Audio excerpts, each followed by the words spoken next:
Bonjour, c'est Julien et bienvenue dans le paddock. L'avenir de la F1 au niveau de la réglementation des unités de puissance reste depuis l'introduction des moteurs V6 turbo un grand sujet à discussion, à controverse. Est-ce qu'à l'avenir on peut espérer retrouver les bons vieux moteurs bruyants et spectaculaires tels que le V8, le V10 ou le V12? On va éclaircir le sujet dans cette vidéo.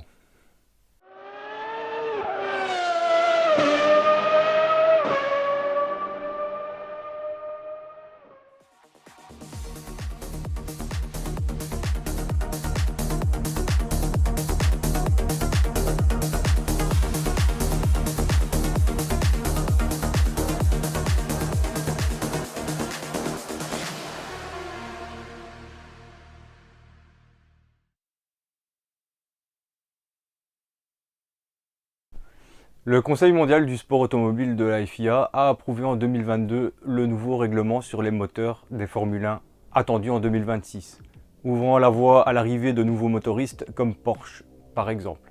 Concrètement, à compter de 2026, les moteurs des F1 hybrides depuis 2014 utiliseront des carburants 100% durables et verront une augmentation du déploiement de l'énergie électrique jusqu'à 50% par rapport au niveau actuel.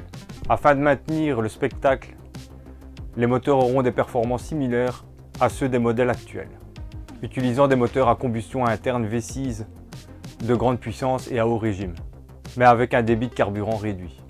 Le coût du développement de ces nouveaux moteurs ont été plafonnés dès le début 2023. Le nouveau règlement vise à attirer de nouveaux motoristes. Parmi eux, le constructeur allemand Porsche qui pourrait signer son retour après plus de 30 ans d'absence dans la catégorie reine du sport automobile, en partenariat avec Red Bull.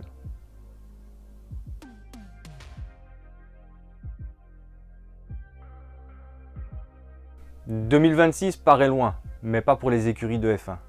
Les équipes seront confrontées à la nouvelle réglementation. Le but de ce changement de règlement sera d'avoir un moteur hybride plus performant que celui actuel.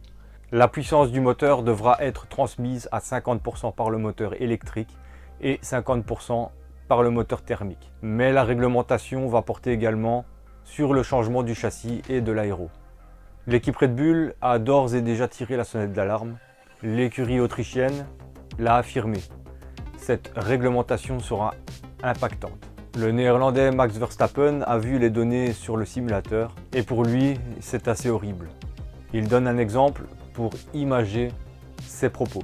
Si vous allez à fond sur la ligne droite à Monza, vous devez rétrograder à 400 ou 500 mètres du virage parce que c'est plus rapide. Donc concrètement, ça veut dire qu'il faudra lever le pied 500 mètres avant le virage comparé à 200 mètres actuellement. Le problème, c'est que ça va devenir une compétition entre motoristes. Celui qui aura le moteur le plus puissant sera plus avantagé. Une guerre de développement massif risque de reprendre et c'est très coûteux de trouver quelques chevaux par-ci, par-là. Alors que c'est le contraire que la FIA recherche.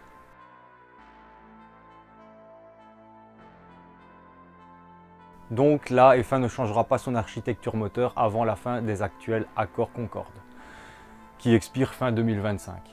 L'ex-pilote de F1 brésilien Lucas Di Grassi s'est exprimé sur le sujet et pense que la F1 devrait revenir au V8 ou au V10 atmosphérique.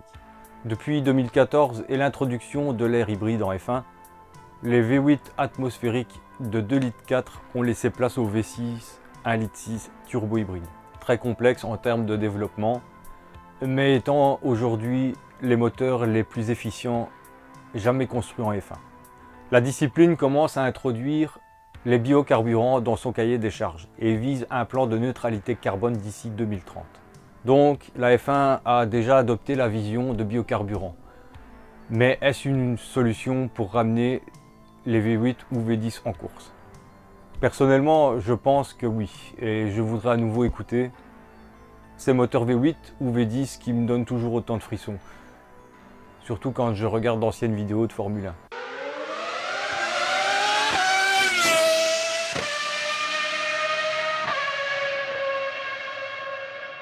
En tout cas, il se pourrait que la F1 se calque sur l'IndyCar Series qui a adopté cette année un moteur V6 biturbo 2,4 litres, hybride simplifié et qui pourrait avoir comme conséquence de ne jamais revoir les bons vieux moteurs. En tout cas, si la F1 décide de se lancer sur cette voie-là.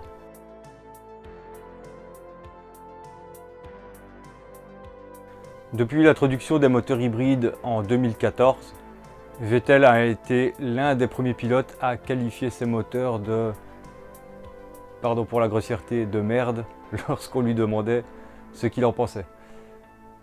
Le quadruple champion du monde a donné un aperçu de ce que pouvait être l'avenir de la F1 qui serait équipé d'un moteur V10 fonctionnant avec un carburant durable et neutre en carbone. Si vous vous rappelez, en 2022, il a pris la piste de Silverstone à bord de la Williams-Renault FW14B de 1992, avec laquelle Nigel Mansell a été sacré champion du monde. Il a démontré qu'il était possible de faire fonctionner une ancienne conception de V10 en utilisant du carburant 100% synthétique.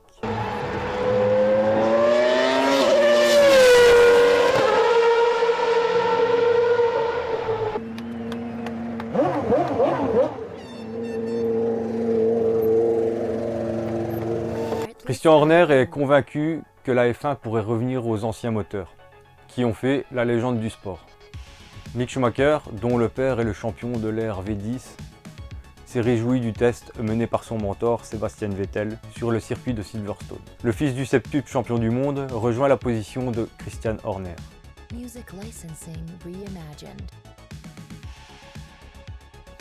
Le 16 août 2023, la FIA a validé le nouveau règlement en ce qui concerne les motorisations des F1 pour 2026. Concrètement, ils ont plutôt apporté des modifications sur le règlement. À la clé, l'abandon du système de récupération d'énergie par les gaz d'échappement, le MGUH. Mais l'introduction du biocarburant reste toujours d'actualité.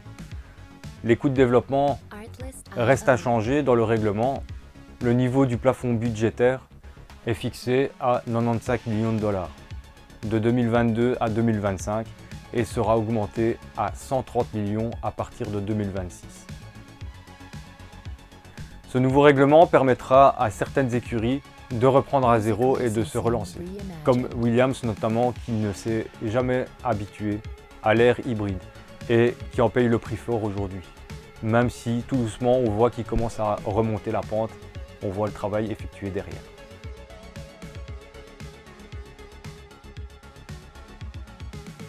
Le patron de la Formule 1, Stefano Domenicali, a révélé que le sport reviendrait à l'utilisation de moteurs légers, traditionnels et normaux.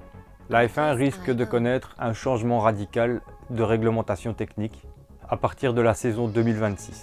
Les grands patrons de la F1 ont décidé d'abandonner les moteurs hybrides et de revenir à l'utilisation des unités de puissance du passé. Ce que Lewis Hamilton souhaitait il y a 5 ans, et je partage le même souhait que lui. Ce serait vraiment bien pour le spectacle et ça réduirait la taille de ces F1 qui sont devenues beaucoup trop imposantes. Quand on les regarde, bientôt, elles ne passeront plus dans Monaco.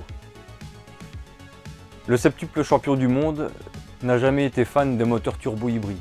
Il a toujours été ferme sur sa position de préférer les moteurs plus anciens et plus bruyants.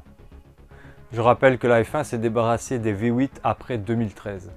Des V10 après les années 2006 et notamment des V12 vers les années 90. Tout ça en raison de préoccupations concernant l'environnement et leur plan de neutralité carbone à l'avenir. Parmi les fans et les pilotes, ce n'était pas une décision particulièrement populaire. Alors que les pilotes et les fans réclament le retour des moteurs bruyants, Domenicali et la FIA travaillent pour que cela se produise. De plus, cela ira dans le sens de l'agenda écologique de la FIA, puisque les moteurs auront de l'éco-carburant. Par conséquent, il ne devrait y avoir aucun problème à donner aux gens ce qu'ils veulent et ce qu'ils attendent. Domenicali a révélé qu'avec l'e-fuel, on pourrait penser à des monoplaces plus simples et plus légères comme à l'époque, équipées de moteurs à aspirer sans hybride et capables de rendre ce à quoi nous étions habitués. Et cela va dans le sens de la discussion du patron de Red Bull, Christian Horner. Il s'est ouvert sur son souhait d'avoir des moteurs à aspiration naturelle dans le sport. Comme Hamilton, Horner veut se débarrasser des unités de puissance actuelles. L'homme de 49 ans a souligné que le retour de Honda est un signe que les moteurs à combustion ne sont pas encore morts. Horner, qui souhaite un retour du moteur V8, a déclaré « Pour moi, cela démontre que le moteur à combustion n'est pas encore mort, qu'il y a encore de la vie dans la combustion. » Parce qu'évidemment, quand Honda s'est retiré, c'était à cause de l'électrification. Et il est vrai qu'Honda n'avait pas d'intérêt à concevoir des moteurs hybrides à l'époque, ni même 100% électriques. Maintenant que Honda s'associe à Aston Martin et que Ford et Audi sont sur le point de faire leur retour, il sera intéressant de voir où cette révélation sera finalement mise en œuvre lorsque la F1 déploiera la réglementation 2026. Alors à vous, je vous pose la question, quel type de moteur vous voudriez voir revenir dans les Formule 1 ? Et comment vous voyez la Formule 1 dans le futur? Je vous invite à laisser vos avis en commentaire. Ben voilà, on arrive au terme de cette vidéo. Dites-moi ce que vous pensez de la Formule 1 moderne, car on sait tous qu'elle a été très controversée depuis 2014, à l'introduction de ces moteurs V6 turbo hybrides. Et je sais que la majorité des fans de ce sport rêvent eux aussi à la réintroduction d'un moteur V8 et pourquoi pas du V10 ou du V12. J'espère que vous avez passé un agréable moment en ma compagnie. N'oubliez pas de liker si le contenu vous a plu, bien évidemment, et de vous abonner si ce n'est déjà fait.